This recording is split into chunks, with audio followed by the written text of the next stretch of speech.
Ser podcast.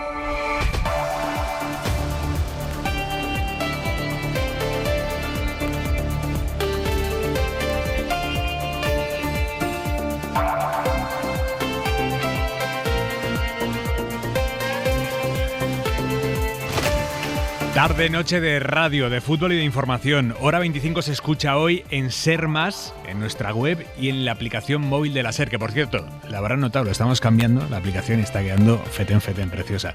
Y a y media en la Ser empieza Carrusel de Champions. Jorge Escorial, muy buenas. Muy buenas, a las 9 de la noche Bayern Real Madrid con el 1-2 para los alemanes en el partido de ida. El Real Madrid que forma con Lunin bajo palos, Alexander-Arnold, Militao, Rüdiger, Mendy en defensa, Jude Bellingham, Güler, Brahim, Federico Valverde en el centro del campo, Kylian Mbappé y Vinicius Junior. También se juega el Arsenal Sporting de Portugal. En juego un puesto en las semifinales. Recordamos que el Real Madrid, en caso de clasificarse, se enfrentaría en esa ronda al Paris Saint-Germain. Lo contamos todo desde las 8:30 con Dani Garrido en Carrusel Deportivo. El tiempo, Jordi Carbó, muy buenas. Buenas, mañana continuará haciendo sol, algunas nubes, incluso bancos de niebla en el Mediterráneo o también nubes con algo de lluvia al norte de las Islas Canarias más montañosas, pero en general sol, menos frío que hoy a primeras horas de la mañana y durante la tarde volverá a hacer calor, sobre todo en el Valle del Guadalquivir, donde pasaremos de los 30 grados, en el resto del país nos acercaremos a los 25. Tarde de movimientos a varias bandas que parecen apuntar una desescalada en Oriente Próximo. Sabemos que habrá nueva reunión entre Estados Unidos e Irán y a esta hora el gobierno israelí está valorando internamente un alto el fuego en Líbano. Por lo tanto, hay algo que se abre camino. Conversaciones al menos. Informa desde Tel Aviv para la Ser Nuria Garrido. Nuria, buenas tardes. Buenas tardes, Aimar. Lo primero, Nuria, es que Estados Unidos e Irán han acordado volver a reunirse para negociar una ampliación del alto el fuego, pero todavía no han decidido ni cuándo ni dónde. Esto lo está publicando el Wall Street Journal. Lo que sí sabemos es que una delegación iraní se ve esta tarde con las autoridades del país que ejerce de mediador, que es Pakistán. Lo que sabemos hasta ahora es que el jefe del ejército de Pakistán efectivamente ya ha llegado a Teherán, sobre todo con el objetivo de evitar una reanudación del conflicto. Pero sobre todo la noticia de esta tarde, como decías, es que Irán y Estados Unidos están dispuestos a volver a reunirse y de hecho la portavoz de la Casa Blanca acaba de decir que las conversaciones que han mantenido son productivas y que están en ellos. Sobre la posibilidad de mantener conversaciones en persona, dice que todavía nada es oficial, que eso lo tiene que confirmar la Casa Blanca, pero que se muestran optimistas sobre la posibilidad de alcanzar un acuerdo. Ahora, Aimar, la pregunta es ¿cuándo se van a reunir? De momento, según cuentan varias agencias, se ha descartado viernes y sábado, con lo que es probable que se mantengan la semana que viene, pero recordemos que hoy Irán, por una parte, ha advertido de que impedirá el comercio en toda la región si Estados Unidos continúa manteniendo el bloqueo naval en el estrecho de Hormuz, y por otra parte, el portavoz del Ministerio de Exteriores de Irán básicamente ha vuelto a insistir en que no van a aceptar la propuesta de forma incondicional que puso encima de la mesa Estados Unidos, que están dispuestos a negociar y hablarlo, pero que esas condiciones no son aceptables. Nuria, además de esto, el gobierno israelí está reunido ahora mismo para discutir un posible alto el fuego en Líbano. Sí, de momento, si no se ha retrasado, porque es verdad que los medios israelíes todavía no han confirmado que esta reunión haya empezado, el gabinete llevaría ahora poco más de una hora de reunión y hay que recordar que este tipo de reuniones se suelen alargar hasta la madrugada y es probable que Netanyahu esta madrugada emita algún comunicado. Su oficina suele mandar estos comunicados en el grupo de WhatsApp en el que son los periodistas. Pero lo que están anunciando ya algunos medios libaneses, Aimar, es que este alto el fuego podría empezar esta misma noche, que sería de una semana, y por otra parte, es muy interesante esto también, lo que están contando ahora mismo medios israelíes, como por ejemplo Kan, la televisión pública, es que Israel está recibiendo mucha presión por parte de Donald Trump para que acepte un alto el fuego en el Líbano, al menos de una semana, para no torpedear esas negociaciones con Irán. Nuria, lo contamos en detalle esta noche, si te parece. Gracias. Gracias a ti. Hasta luego. ¿Es this war over? Trump ha dicho hoy en una entrevista con la Fox que la guerra está a punto de terminar, pero tampoco es la primera vez que lanza este mensaje y Europa trata de prepararse por si se alargan los efectos energéticos de esta guerra. Sube la luz, sube el gas, suben los combustibles y la Comisión Europea les plantea a los países miembros, a los países europeos, medidas concretas para ahorrar la energía. Y ojo, entre las medidas que plantea Bruselas está que los gobiernos apliquen un día de teletrabajo obligatorio a la semana para todos los trabajadores, o una bajada de precios del transporte público, para incentivar el uso del transporte público frente a los coches privados. Así lo pone en un borrador que están ultimando en Bruselas para mandárselo después a los 27, al que hemos tenido acceso. Corresponsal comunitario Enrique García Pozo, buenas tardes, Enrique. Buenas tardes. Con una factura de la energía que se ha disparado en 22.000 millones desde el comienzo de la guerra, la Comisión Europea trabaja en un conjunto de medidas para mitigar el alza de los precios y lo hace pensando en la población más vulnerable. Bruselas propondrá a los estados reducir los precios del transporte público o directamente que sean gratuitos para algunos colectivos, según el borrador que ha adelantado El País y al que ha tenido acceso la cadena SER. El Ejecutivo Comunitario recomendará un día de teletrabajo obligatorio a la semana, cerrar los edificios públicos cuando sea posible, introducir o prorrogar precios regulados o reducir los impuestos especiales sobre la electricidad para los hogares más vulnerables, y abre la puerta a flexibilizar las normas por las que se rigen las ayudas de Estado, lo que permitiría compensar con ayudas públicas el aumento del precio del combustible para el sector agrícola, así como el de la distribución, según este documento, que es un borrador y que todavía puede ser modificado. Las medidas serán temporales y tendrían que aplicarse antes de que termine el año. Y una derivada política sobre la guerra. Está siendo muy explícito, hasta obsceno, ver cómo Vox empieza a reposicionarse respecto a Donald Trump, porque hasta ahora no criticaban nada de lo que hacía o decía Trump. Nada. Vox no criticaban nada. Pero han empezado a ver en Hungría este fin de semana que ir de la manita de Trump en Europa ya no suma mucho. Más bien resta. Y han visto cómo Meloni, que otra cosa no, pero el olfato político tiene un rato, Meloni también empieza a desmarcarse de Trump.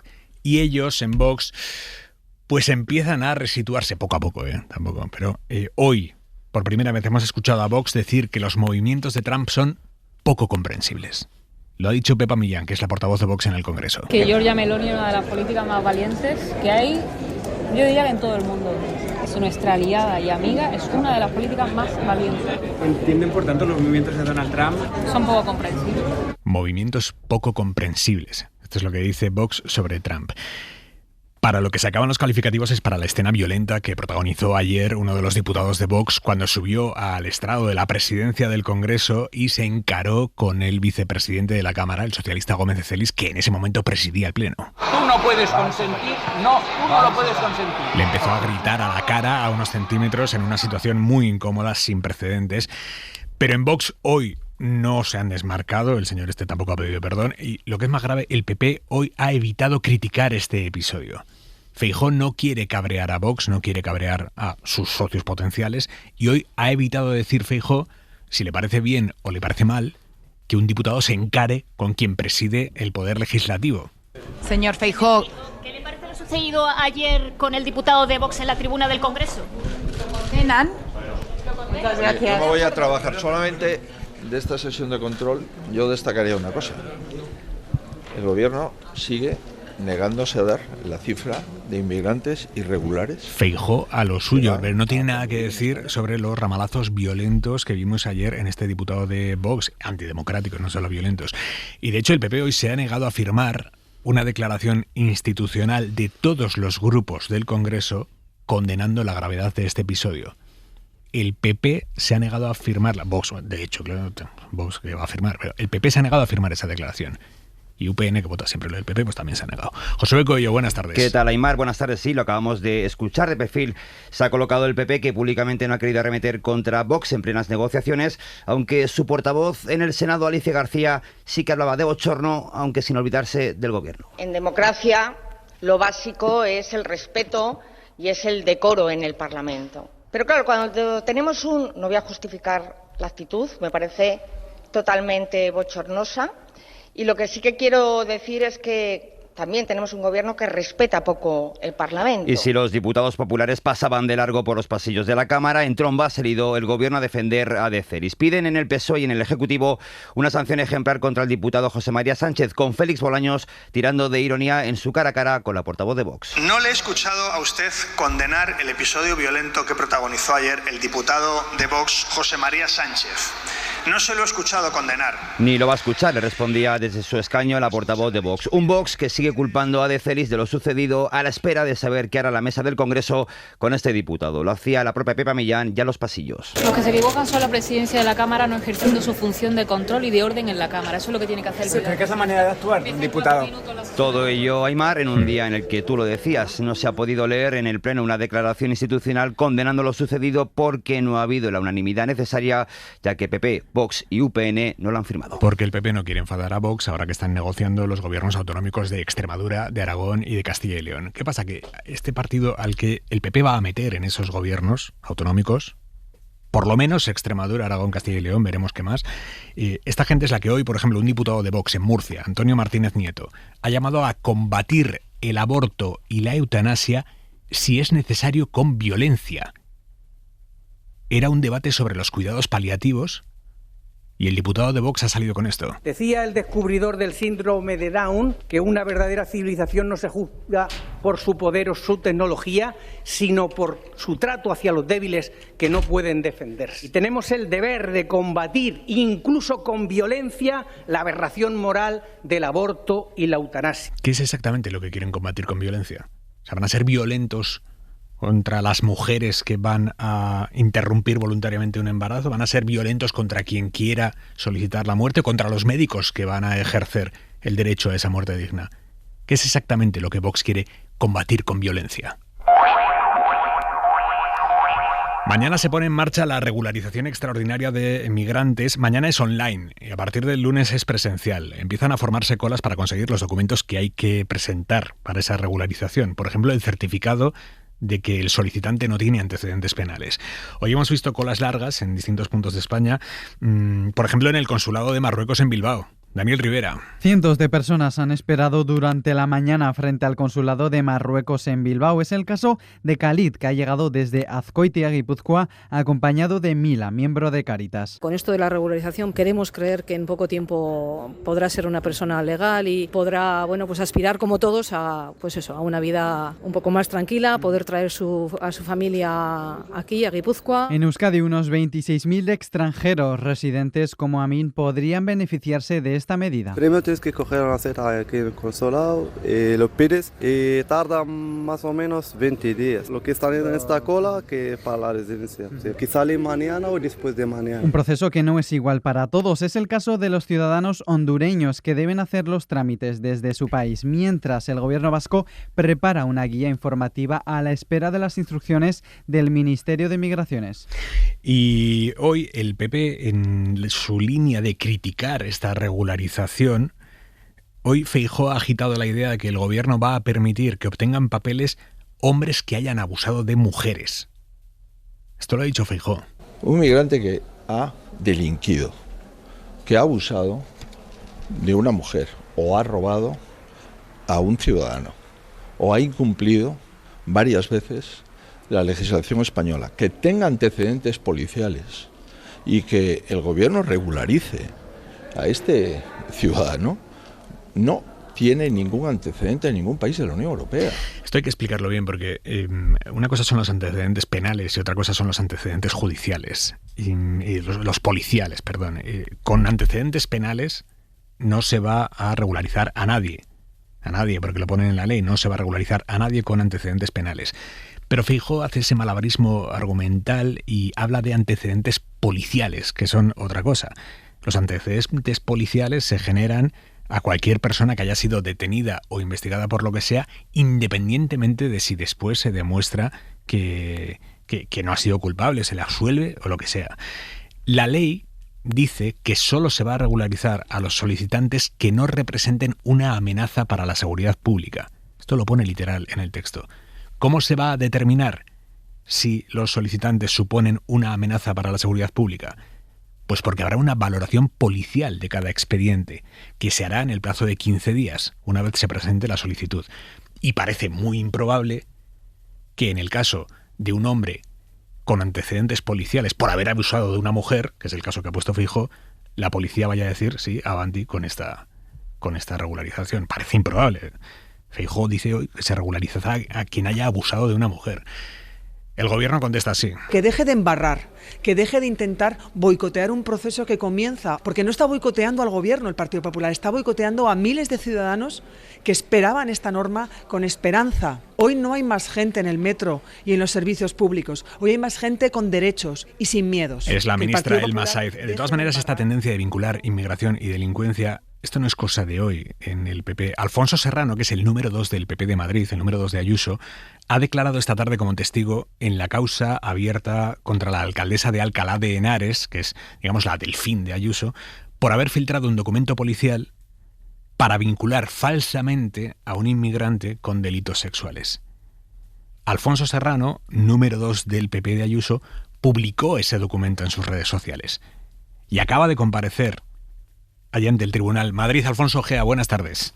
¿Qué tal? Buenas tardes, Aimar. Ya ha finalizado ese interrogatorio casi por espacio de 2 horas en el que el número 2 del Partido Popular madrileño ha negado por activa y por pasiva que recibiera ese documento, que es un atestado policial, desde este ayuntamiento, desde el Ayuntamiento de Alcalá de Henares. Ha señalado que recibió el documento, atención, desde un correo electrónico con una dirección que desconoce, pero que automáticamente lo subió a su cuenta personal en la red social X. Lo subió sin verificar, porque así se lo han preguntado, si se trataba de un documento real o había sido manipulado. Es decir, el secretario general de los populares madrileños y senador del Reino de España parece que maneja informaciones que no verifica, que no analiza para saber si son ciertas o son falsas. Es más, ha dicho que él siempre de ese documento pensó que procedía de la Policía Nacional. No debió ni de leer el encabezamiento, Aimar, porque pone claramente que es el cuerpo de la Policía Municipal de esta localidad.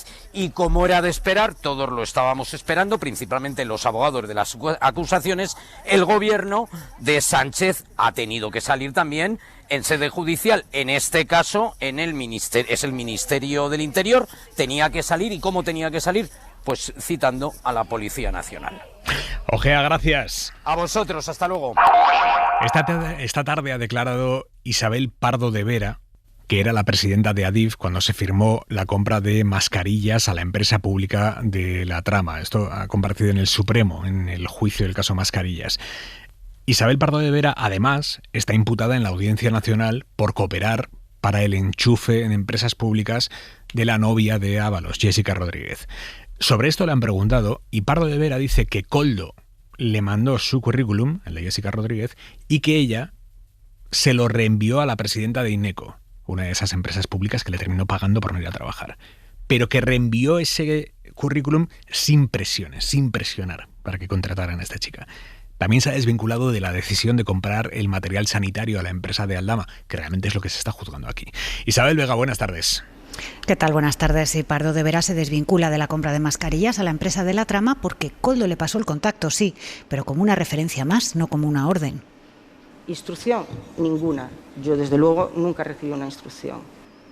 La testigo incide en que un comité eligió la empresa, la cantidad la fijó el ministerio y ella desconocía que Aldama estuviera detrás. De él dice que le veía tanto en la zona privada del ministerio que avisó a Ábalos. Él lo achacó a que probablemente, que como era amigo de Koldo y tenía una estrecha relación con Koldo, pues Koldo era de esa manera y ya está, no me dio más explicaciones. De esto hablaba también José Luis Rodríguez, guardia civil de seguridad en el complejo de nuevos ministerios. Para mí es el único caso que conozco que, no perteneciendo al ministerio, sí tenía acceso al ministerio. Él subía y entraba sin pedir permiso a nadie, nosotros lo sabíamos. También ha hablado Pardo de Vera sobre el enchufe de Jessica Rodríguez, como decías. Reconoce que Koldo le pasó el currículum y ella a la presidenta de INECO, pero cuando se enteró de que era la pareja de Ábalos, se quitó de en medio. El ministro a mí no me llama por esta señora. O sea, yo soy presidenta de Adif y es imposible que el ministro me llamase. Si alguien me pudo llamar, podría haber sido Koldo. El ministro no.